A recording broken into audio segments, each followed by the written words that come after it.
Well, we finally know what Sony is planning with the Morpheus price point, and it's a kicker and a half.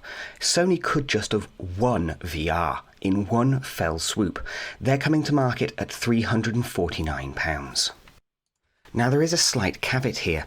It doesn't come with the camera or the motion controllers. Those will have to be bought separately, but for a fair few people are already going to have those. Now, it's going to be interesting to see what Sony may have had to skimp on here to actually reach this price point, because there is quite a bit of hardware available in this £350 box. You've got the headset, you also have the external breakout box, which acts as a frame doubler.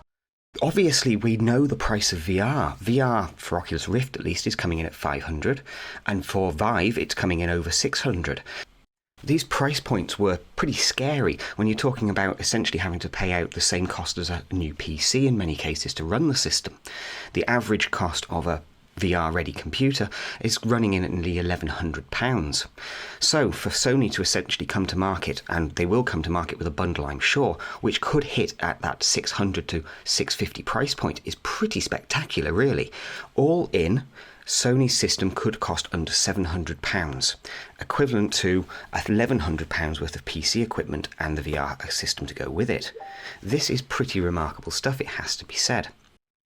We've been saying for a while that for Sony to actually win in this market, really, to come to market with this product, they were going to have to literally slash the pricing. If they came in at $500, they were probably going to end up killing the Morpheus dead in the market at launch. At $350, this thing is very, very viable.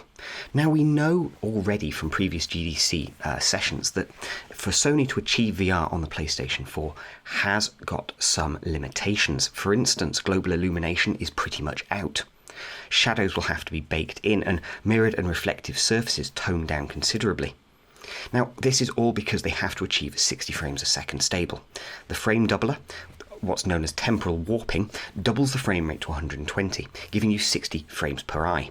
But the actual native output is essentially 30 frames per eye. Now, why this is a problem is 60 frames a second is the sweet spot, really, 45 frames a second being the bare minimum. Now, where Sony's system is different to things like the Vive and the Oculus is the image will be softened slightly because of this frame doubling effect. Essentially, it has to do software interpolation between the frames to fill in the extra information. This is going to provide a slightly softer picture. Now, what we know of the Morpheus system, Sony's VR, is it's going to be very capable, but there will be those limitations there. So don't expect to see games that you would normally play on your TV screen with your controller in a, let's call it a 2D view as it were. Don't expect games like that to be coming directly to the VR system, not without some changes to obviously get them running well. The key one there being really toning down the graphics, global illumination, especially shadows having to be baked in. But there's also those other limitations there as well. Game worlds will generally have to be smaller if they then want to ramp up the graphical detail. This does mean that the VR experience is always going to be more customized than people might have been expecting. You really won't be playing the latest shooters like Call of Duty in VR on PlayStation anytime soon. Or if you do, it will be a VR edition, specially tuned to make use of that hardware. So what do you think? Is this Sony's big win? I certainly think it is. I think this is literally going to be the one that sends VR into the mainstream in a massive, massive way. Sony could well have literally won VR here. Certainly with this price point, they stand a very, very good chance. And when you put it against Microsoft's HoloLens costing, what, $3,000? No contest really, is there?